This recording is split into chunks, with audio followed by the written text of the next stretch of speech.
빨간 벙어리 장갑. 엄마, 나도 장갑 하나 사줘. 응? 나는 단칸방 구석에 쭈그리고 앉아 벌써 1시간이 넘도록 엄마를 조르고 있었다. 그런 나에게 엄마는 눈길 한 번 안 준 채 부지런히 구슬들을 실을 꿰고 있었다. 급기야 나는 어떻게 해서라도 내 목적을 달성해 보려고 울먹울먹하는 목소리로 마구 짓거렸다. 딴 애들은 토끼털 장갑도 있고 눈 올 때 신는 장화도 있는데 난 장갑이 없어서 눈싸움도 못한단 말이야. 애들이 나보고 집에 가서 엄마랑 같이 구슬이나 꿰래. 나도 모르게 거짓말이 나왔다. 엄마의 재빠르던 손놀림이 갑자기 멈춰졌다. 오서봐, 누가 그랬어? 누가 너더러 구슬이나 꿰랬어? 침착하면서도 노여움이 배어있는 엄마의 목소리에 주눅이 든 나는 그만 생각에도 없는 말을 계속 내뱉었다. 애들이 그러는데 엄마가 연탄 배달을 하도 많이 해서 내 얼굴이 까만 거래. 나는 미닫이 문을 꽝 닫고 나와 눈 쌓인 골목길을 외투도 없이 걸으며 후회하고 또 후회했다.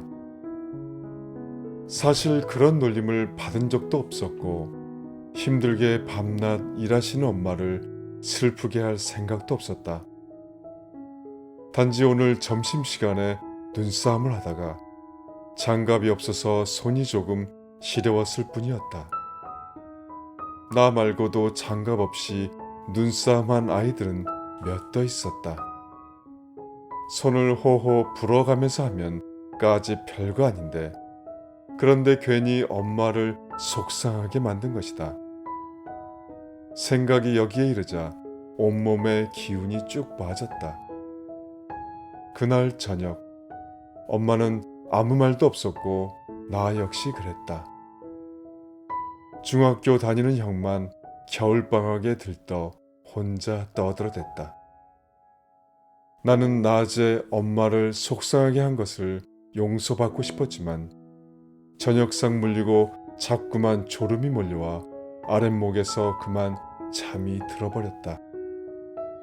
그날 밤 엄마는 내 머리맡에서 밤새 구슬을 꿰는 것 같았다. 오서봐, 이거 끼고 학교 가거라. 다음날 아침 미적미적 학교 갈 준비를 하는 나에게 엄마는 빨간색 벙어리 장갑 한 켤레를 건네주었다. 엄마! 장갑의 손등엔 하얀 털실로 작은 꽃 모양까지 수놓아져 있었다. 나는 고개를 푹 숙인 채 장갑을 받아들고 학교를 향해 뛰기 시작했다.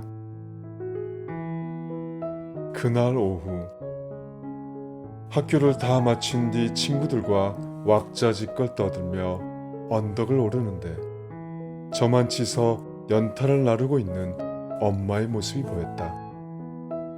너무나 반가워 엄마에게 달려가 빨간 벙어리 장갑을 낀 손으로 엄마의 목에 매달렸다. 집에 가서 아랫목에 있는 밥 꺼내 먹거라. 그러면서 내 얼굴을 만져주는 엄마의 차가운 손. 다시 손에 끼우시던 엄마의 장갑을 보는 순간 나는 흠칫 놀랐다. 그 추운 겨울에 차디찬 연탄을 나르시면서 엄마는 낡아 빠진 여기저기 구멍이 난 얇은 고무장갑 하나를 끼고 계셨던 것이다. 시간이 흘러 철이 들고 나서야 알게 되었다. 겨울이면 연탄 공장에서 성탄절 선물로 고무장갑 안에 끼라고 배급해주는 붉은 털장갑을 풀어 밤새 내 벙어리 장갑을 짜주셨다는 것을. 실이 얇아 이중으로 짜야 했기에 하룻밤 꼬박 세워야만 했다는 것을. 나는 손이 커져 손가락이 장갑 안에서 펴지지 않을 때까지 겨울마다 그 장갑을 끼고 또 끼었다. 그리고 결혼할 때 나는 내 아내에게 그 이야기를 해주었다. 또다시 겨울이 오고 있던 어느 날, 어디서 사왔는지 뭉실뭉실한 털실 세 뭉치를 바구니에 담으며 아내가 넌지시 내게 말했다. 여보, 올 겨울에는 어머님께 따뜻한 털 스웨터 한 벌 짜 드리려고요. 청춘은 사라지고 사랑은 시들고 우정의 잎사귀는 떨어지지만 어머니의 남모르는 깊은 사랑은 그 모든 것보다 오래 산다. O.W. 홈스. 어린아이를 아는 어머니만큼 맑고 깨끗한 것은 없으며 많은 자식에게 둘러싸인 어머니만큼 경애를 느끼게 하는 것은 없다. 괴테.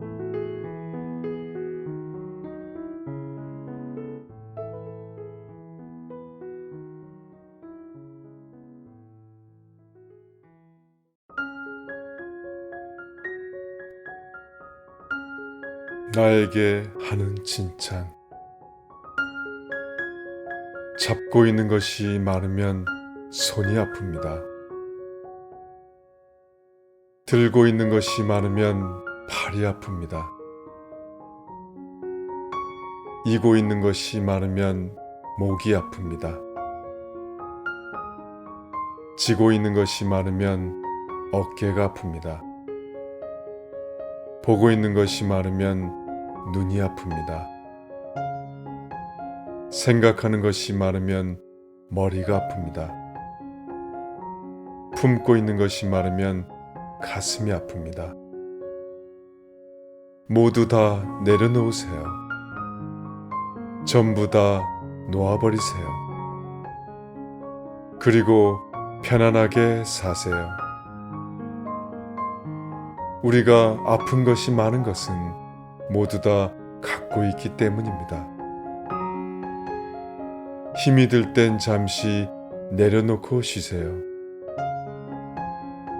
그럴 땐 자신에게 칭찬의 한마디를 해주세요.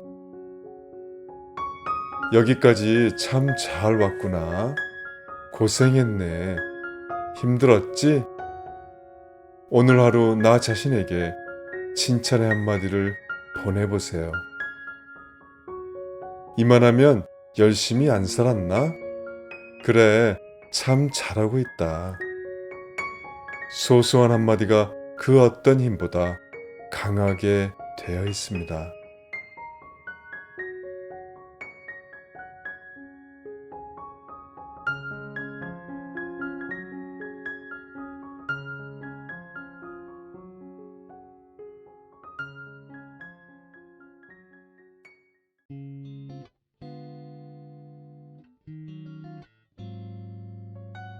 Goodbye, my love. 장애인 특혜 군대 면제. 1990년 징병 검사장을 빠져나오며 국가에서는 다시금 나에게 장애인이란 딱지를 붙였다. 그날따라 여의도에는 억수같이 소나기가 퍼부었다. 흠뻑 젖은 몸을 이끌고 비를 피해 버스 터미널로 뛰었다. 축축하게 내 머리를 타고 내려오는 빗물들. 벌써 많은 사람들이 갑작스레 퍼붓는 소나기를 피해 옹기종기 모여 수다를 떨고 있었다. 머릿속이 복잡해옴을 의식한 난 주머니 깊은 곳에서 담뱃갑을 꺼내 들었다. 다행히도 겁만 젖어 담배 몇 가치는 훌륭할 정도로 멀쩡했다. 담배를 꺼내 물자 사람들의 시선은 알게 모르게 혐오스럽게 뒤바뀌었다. 사람들의 시선을 의식한 난 재빨리 오른손을 호주머니 속에 넣었다. 너무 다급한 나머지 라이터를 들고 있던 오른손을 넣었기 때문에 라이터를 빼기 위해 왼손으로 오른손 주머니를 뒤적거리는 모습까지 보여 기분이 불쾌했다. 왼손으로 모든 걸 해결하고 담배 한 모금을 깊이 빨아들였다. 병신 남편이래요. 성만이하고 미애는 부부래요. 눈만 감으면 어릴 적 그 고통 속의 일들이 생각난다. 그렇다. 난 인정하기 싫지만 난 장애인이다. 손가락 병신. 다들 멀쩡한 손가락이 왜 나만 이렇게 생겼는지. 내 오른손의 손가락은 단 3개뿐이다. 절단된 적도 없고 다친 적도 없다. 천성적으로 타고난 내 오른손 엄지와 검지, 그리고 한 덩어리로 뭉친 볼품없이 징그럽기만 한 3번째 손가락. 어릴 적부터 난 이 손가락 때문에 많은 놀림을 받아야 했다. 그 이유인가 난 상당히 내성적이고 이기적이 되어버렸다. 언제나 이 징그러운 손가락을 감추기 위해 호주머니 속에 잘 넣어 누가 보이지 않게 했고, 당연히 난 왼손잡이가 되어야 했다. 난 초등학교 5학년 때까지 친구가 단 한 명도 없었다. 초등학교는 의무 교육이었고 난 성격 장애자가 아닌 이상 보통 학교에 보내줘야 했다. 그리고 내가 살던 곳에는 장애인 학교가 없었다. 그곳에서 난 지옥 같은 초등학교 시절을 보냈다. 잊을 수 없는 초등학교 5학년. 내가 처음 친구를 사귀게 된 그때. 난 학교에서 언제나 제일 끝자리에 앉아 있었다. 내 옆에 짝꿍을 앉혔다간 부모님들의 항의로 학교가 발칵 뒤집히기 때문에 언제나 마련된 나의 자리는 청소함 옆 맨 뒤. 아이들 무리와 한참을 떨어진 청소함의 옆. 거기가 나의 책상이 있는 내 자리였다. 그리고 초등학교 5학년 때 내 옆에 걸상이 하나 더 놓여졌다. 그 자리의 주인공이었던 정미애라는 아이. 5학년 1학기 초에 그 애는 전학을 왔다. 선생님이 처음 전학 온 아이를 내 옆에 앉히는 게 어린 나로서도 정말 이해가 안 갔다.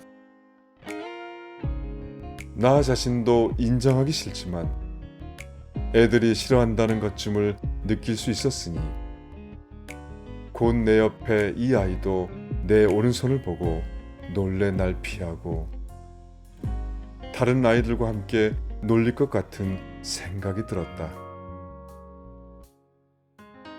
그래서 난 더더욱 오른손을 주머니 속에 감추기만 했다.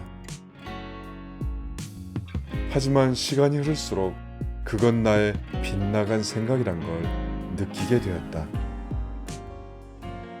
한동안 그 아이는 정말 말이 없었다.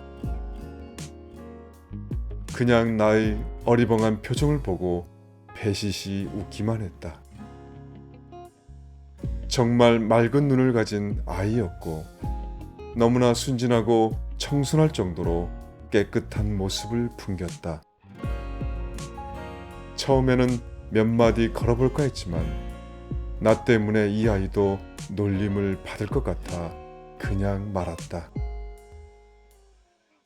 그러던 어느 날 마음을 단단히 먹고 뛰는 가슴을 진정시키며 몇십 분 동안 고민하다가 처음 그 아이에게 말을 건넸다. 너 어디 살아? 첫 마디 치고는 너무 볼품없지만 긴장 상태에서 나온 말이라 이 말 하나 튀어나오기가 정말 어려웠다. 하지만 그 애는 정말 표현할 수 없는 이상 야릇한 웃음. 글로 표현하자면 이빨을 다 드러내고 배시시 웃어댔다. 그 웃음을 뭐 때문에 그렇게 아주 어린 아이처럼 웃는지, 처음으로 가져보는 짝꿍이라 그런지 매일 긴장된 기분이었고 알 수 없는 야릇한 감정까지 생겼다. 어느 날 무의식적으로 책을 정리하다 꺼낸 나의 오른손에 그의 시선이 닿았다. 뜨끔한 마음으로 손을 책상 밑으로 숨기고 사색이 된 얼굴로 그의 얼굴을 봤을 때 그 아이는 정말 알 수 없는 배시시한 웃음을 지으며 날 바라보았다. 그런 적은 처음이었다. 그 아이는 정말 착한 천사 같았다. 정말 말이 없던 그 아이. 하지만 나의 황홀한 착각마저도 끝나게 되었다. 그 아이는 약간은 짐작은 했지만 빗나가길 바라며 기도했던 나의 바람이 꺾어지고 말았다. 그 아이는 농아였다. 내 짝꿍은 벙어리 말을 못한다는 소리다. 그 담임이란 작자가 내 옆에 앉게 한 이유도 바로 이런 이유였다. 그 후 아이들은 더욱 철저하게 나를 놀려댔다. 예전보다 더 심하게 나를 괴롭혔다. 그리하여 난 병신 남편이 됐고 그 아이는 병신 부인이 되었다. 내 주위로 빙둘러 빠져나가지 못하게 한 다음 빙빙 돌아가며 노래처럼 흥얼거리며 나를 병신 남편이라고 놀려댔다. 쭈그려 앉아 오른손을 주머니 속에 안 보이도록 감추고 겨우 나온 왼손으로 나는 살아야 했다. 나는 학교 생활을 지내야 했다. 그 아이의 차림을 봐서 꽤 부잣집 딸 같았지만 그 아이의 그 이쁘고 깨끗해 보이던 옷들도 학교가 파할 때쯤이면 걸레짝처럼 더럽게 진흙 얼굴이 져서 초췌한 모습으로 집에 돌아가곤 했다. 아이들이 미애를 놀려대면 그 애는 뭐가 좋은지 그냥 배시시 웃기만 했다.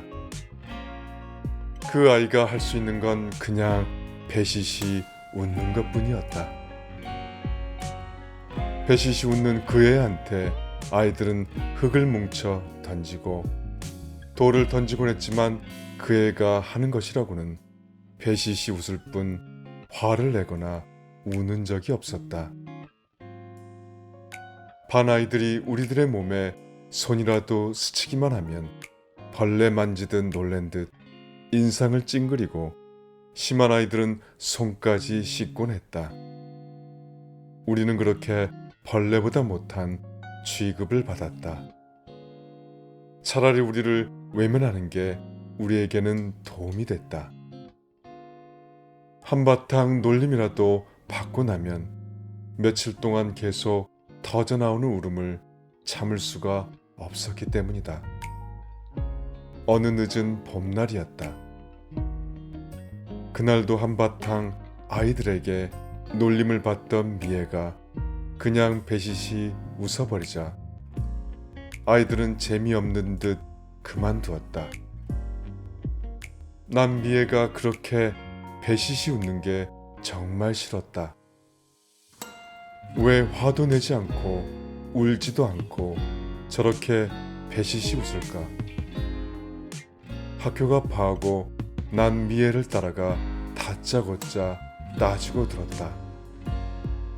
그동안 지켜본 미애의 행동에 불만을 품고 내 목소리가 처음으로 커졌다.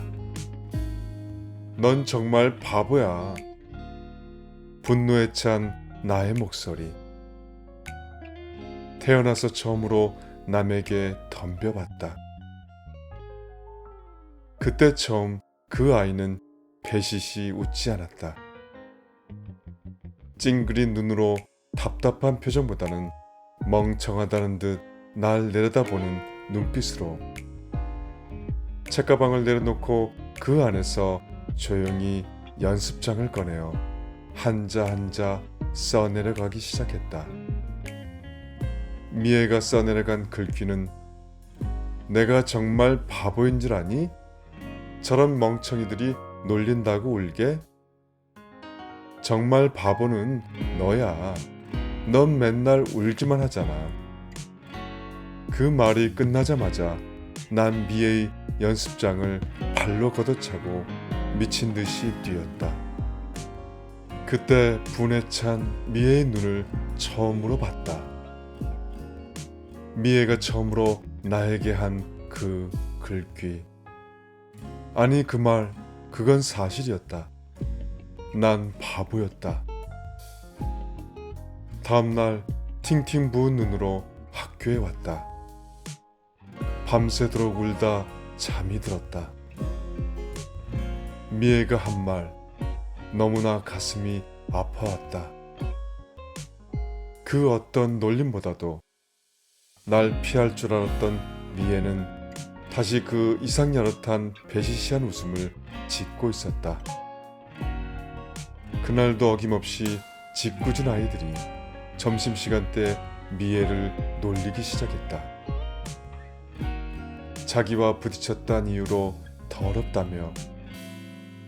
그때도 배시시 웃는 미애의 얼굴, 내 머릿속을 너무나 복잡하게 만들었다. 야, 이 새끼들아! 미애를 놀리던 아이들에게 내 몸을 날렸다. 어지러운 기분 속에 정신을 차렸을 때는 양호실이었다. 몸이 허약해서 흠씬 두들겨 맞은 난 금방 정신을 잃었던 모양이다. 나중에 교실에 올라가서 알게 된 사실이지만 내가 가장 큰 놈의 쌍코피를 터뜨렸다는 거였다. 미애는 계속 날 보며 배시시 웃고만 있었다.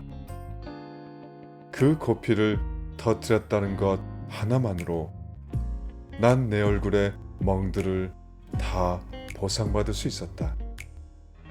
그날 이후 우리를 놀리는 아이들에게는 난 무조건 몸을 날렸다.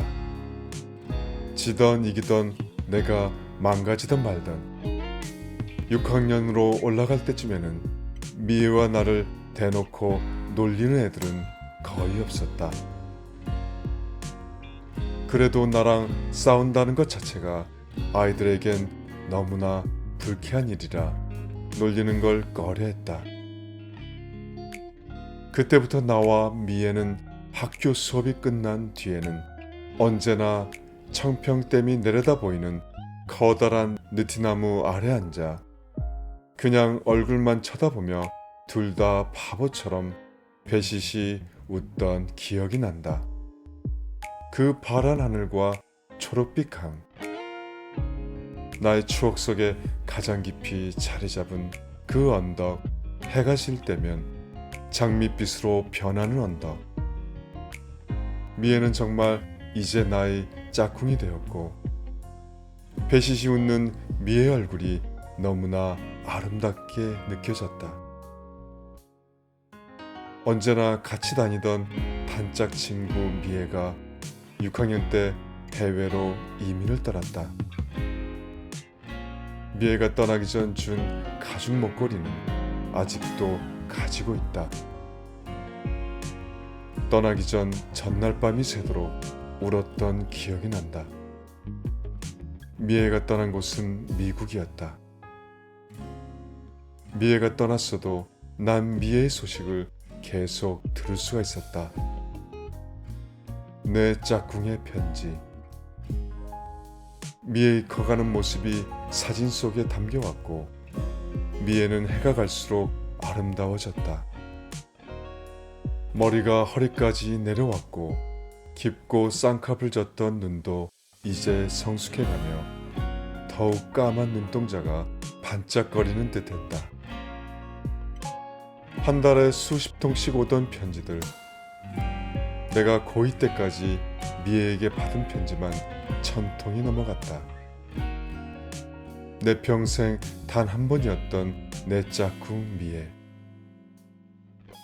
고2 여름을 넘길 때쯤에 미애는 불현듯 컴퓨터를 배웠다며 컴퓨터 프린터물로 편지를 찍어 보내기 시작했다. 그것도 잠시. 몇 통 오다가 나의 유일한 낙이었던 미애의 편지마저 두절되었다. 수십 통의 편지를 보냈지만 미애의 편지는 오지 않았고 마지막으로 온 편지는 단 몇 마디 뿐이었다. 미안해 성만아, 편지 자주 못해서. 앞으로 계속 뜸할 것 같아. 나 사랑하는 사람 생겼어. 미애가 집필한 마지막 편지. 그 후 1년간 미애의 편지는 받지 못했다. 이젠 나를 잊은 줄 알고 얼마간 슬퍼하다가 기억 속에서 지워버리기로 마음먹고 미애에게 편지 쓰는 것도 나는 단념해야 했다. 나는 K대학교 행정학과에 입학을 했다. 바쁜 대학 생활이 나에게서 더욱더 미애를 빼앗아갔다. 봄이 끝나갈 무렵 미국에서 전화가 왔다. 미애의 아버지였다. 내일 미애와 한국에 도착한다는 소식을 듣고 너무나 놀라 기뻐 날뛰었다. 몇 년 만에 보는 미애. 그동안 변해 있을 미애의 모습. 모든 게 다시 날 두근거리는 야릇한 감정에 몰아넣었다. 난 그날 밤 한숨도 제대로 자지 못했다.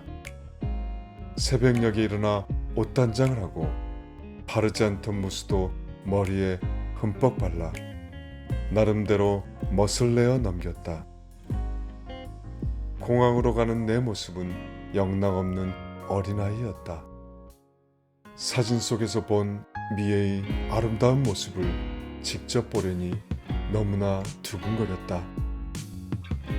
공항에 도착했을 때쯤 약속 장소에는 검은 정장을 곱게 차려입은 중년 신사가 엄중한 표정을 지으며 서 있었다. 육감적으로 미애의 아버지임을 눈치채고 앞으로 다가갔다. 내가 앞에 서서 인사를 하자 미애의 아버지는 오른손 대신 왼손을 내밀어 악수를 청하셨다. 그 모습을 보며 한쪽 가슴으로 안도의 한숨을 내쉬었다. 나의 징그러운 손을 안 보여도 될 테니. 미애의 아버지는 참 다정한 분이셨다. 하지만 같이 온다는 미애는 보이지 않았다. 미애 얘기를 꺼내자 미애 아버지는 미애를 만나게 해준다며 검정색 고급 승용차 안으로 나를 불렀다. 그곳 뒷자리에 앉아있는 미애. 믿기지가 않았다. 그곳에는 검정색 보자기에 흰 리본이 묶여있는 네모난 사각 나무 상자. 선명하고 날카롭게 새겨져 있는 그 너무나 그리운 이름 정미애. 눈물이 나오지도 않았다. 상황을 눈치챘을 때는 난 미애 아버지와 시내를 떠나 교회로 향하고 있었다. 미애 아버지는 붉게 충혈된 눈과 사색이 든 얼굴로 조용히 내게 미애의 과거에 대해 말을 꺼냈다. 미애는 나처럼 선천적인 장애인이 아니었다. 미애가 초등학교 1학년 때 궤질에 걸려 열병을 앓고 난 다음 실어증에 걸려 말을 잃었다고. 그 말이 내 귀를 심하게 자극했다. 그 어릴 적 미애가 나에게 한 말, 그 말, 정말 바보는 너야. 난 그것도 모르고 그때 내 눈시울이 불거움을 느꼈다. 미애의 아버지의 말은 계속 이어졌다. 미애가 미국으로 간 건 수술을 받기 위해서였다고 한다. 뇌종양, 실어증에서 돌아오지 않는 말을 되찾아준다는 의미도 있었지만 초기였지만 미리 발견된 뇌종양을 치료하기 위해 미국으로 건너간 거였다. 하지만 수술이 늦어지자 갑자기 악성으로 변한 뇌종양은 몇 번의 수술 끝에 끝내 미애는 어린 나이에 세상을 떠났다고 한다. 컴퓨터 프린터로 찍어보낸 건 미애가 수술을 받을 때 미애의 아버지가 직접 쓴 것이었고, 마지막으로 받은 편지는 미애가 죽기 한 달 전에 쓴 것이라고 했다. 미애는 마지막 수술 후 1년 동안 뇌사 상태였다가 며칠 전 안락사 시켰다고. 여기까지 말하고 미애 아버지는 말을 잊지 못했다. 그리고 미애 아버지는 미애 편지를 나에게 건넸다. 미애가 뇌사 상태가 되기 전날 쓴 거라고 하면서 꼭 전해주라고 했는데 이제서야 전해준다고 하면서 미애의 손으로 쓴 마지막 편지, 무척 바래진 그 편지. 성만에게, 성만아, 미안해. 거짓말해서. 나 사랑하는 사람 생겼다는 거 거짓말이야. 너를 단념하게 하기 위해서. 하지만 쉽지 않구나. 죽음을 앞두고 있는 난 이제 산소 마스크 없이는 단 1분도 생명을 연장 못하니. 내가 이 세상을 떠난다면 너가 무척이나 슬퍼할 것 같아서 말이야. 성만이는 날 짝사랑하잖아. 그렇지? 너가 말 안 해도 난 다 알아. 기억하니? 우리 어릴 적. 넌 나의 기사였지. 멋진 흑기사는 못 되었어도 그래도 넌 누구 못지않는 훌륭한 나의 기사님이었어. 그리고 너가 없는 이곳에서 이제 마지막 편지를 쓰는구나. 나 너무 무서워. 두려워. 이 편지 이후에 다시 너에게 편지를 쓸 수 있을지가 모르겠다. 나를 구해줘, 성만아. 농담이야. 어제 나 수술했어. 마지막 수술이라는데 잘 모르겠어. 이 수술에 내 모든 게 달려있대. 이제 나 한국에 돌아갈 수 있어. 근데 나 너무 무서워. 이거 정말 만약이다. 정말 만약이야. 이런 말 한다고 너무 화내지 마. 나 만약 오늘이 마지막 날이라면 널 생각하면서 눈을 감을 거야. 넌 나의 기사님이었으니까. 이 고통과 무서움에서 날 지켜줄 거라 믿어. 그리고 난 너와 같이 했던 그곳, 해가 질 때면 장밋빛으로 물들던 그 언덕에서 영원히 그곳을 지키고 싶어. 난 이만 피곤해서 줄일게. 넌 아직도 나의 기사님이지? 마지막으로 너에게만 해주려고 아껴둔 말인데, 정말 너에게만 해주려고 바뀐 말이야. 성만아, 널 사랑해. 너의 공주님 미애로부터. 미애와 나의 추억이 담겨있는 그 느티나무 언덕, 그 아래 청평댐에 흰 눈이 내렸다. 그리고 내 마음속에도 하얀 눈이 내리고 있었다. 담배가 다 타들어 갈 때쯤 쏟아지는 빛 사이로 햇빛이 비치고 있었다. 난 오른손을 주머니 속에 꺼내어 당당히 한 걸음 한 걸음 걷기 시작했다. 하늘에서 날 바라보는 미애에게 바보가 되기 싫어서.